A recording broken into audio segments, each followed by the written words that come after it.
I'm gonna make some stuff up, and then at the end, maybe Alice will come up if you want.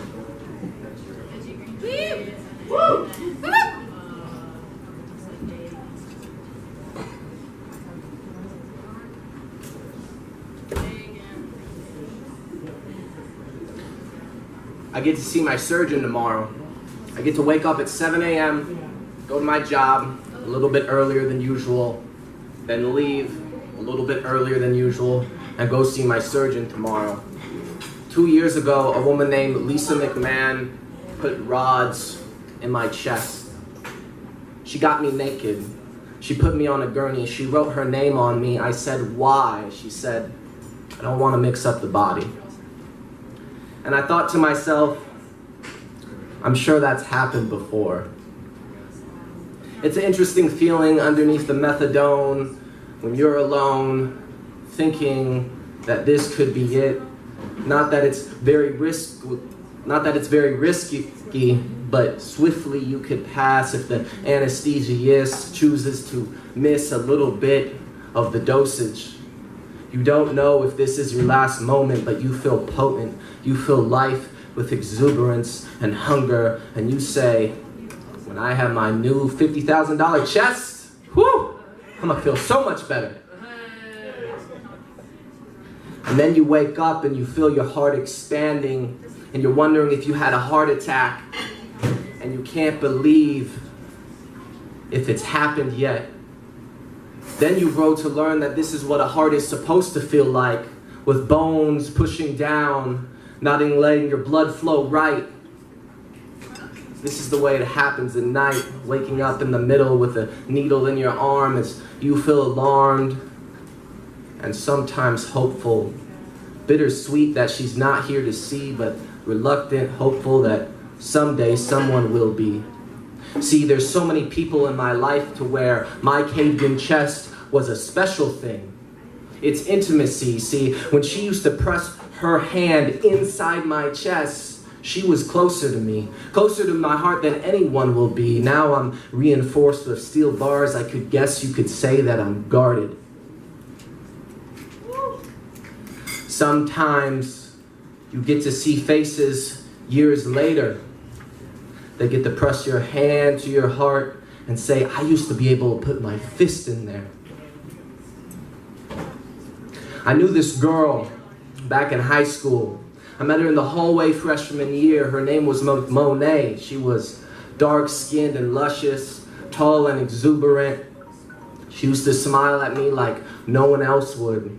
We would laugh and flirt and say too many things that I can't say here because there's children watching. But the way things worked just had me going. See, she was the girl who would cook me brownies and bring them to me on my birthday, even if it would embarrass me. She was the girl who would invite me over and we watch Leonardo DiCaprio movies and just have a good time jokingly. She was the girl that I could have treated better but always kept in contact throughout the years, even a decade. I didn't see her face. See, she got engaged and moved in with whoever. I had a relationship and got stuck in a walker, but we always kept in contact. And now and every now and then she'd call me on the phone and say, hello, Benjamin. I think now's the time I can meet up again. I'd say, of course. And then right before the last moment, no more. See, I knew Monet, or at least who she used to be, but when decades pass, usually when you run in again, that person becomes a stranger. I always thought to myself, will I ever get another moment to see her? This year I did. This year I got to see her outside the coffee shop. She was looking at me with such a bright smile. We held hands, we walked for a while. I asked her if she still prayed. She said every morning and every night. Her last name was Muhammad. I grew up Christian, but I had lost my faith, but always respected what it takes for her. There's so many things I never got to say.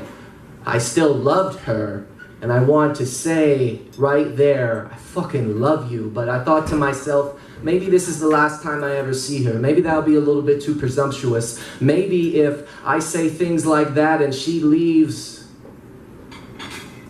I wouldn't be able to handle it. So I say, I'd really like to see you again. She says, Benjamin, I never wanted to just be your friend.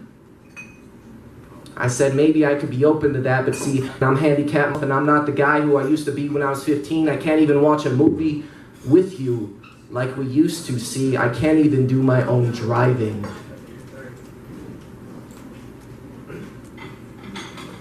Sometimes I feel like my life is a movie. Sometimes when things happen, I feel like someone else wrote my story. I try to analyze it and translate it myself. Still, I pray on my knees and ask God if I need help. But that would be a lie, because I haven't done that in a long time. Recently, a friend of mine had a death. She asked everyone to pray for her. I said, I will. I saw Monet one more time a week later. It didn't go well. My last conversation on the phone with her was telling her I love her, while she blew up texts about how I didn't know what that meant, and I didn't even have the capacity to express. See, sometimes friends become strangers, and the person you love was someone you used to know, and that's okay. I remember calling Monet before my surgery, say, this is your last chance to fill my dip again before I get my $50,000 chest, because Lisa is about to cut me open. Nice. And I'm handicapped.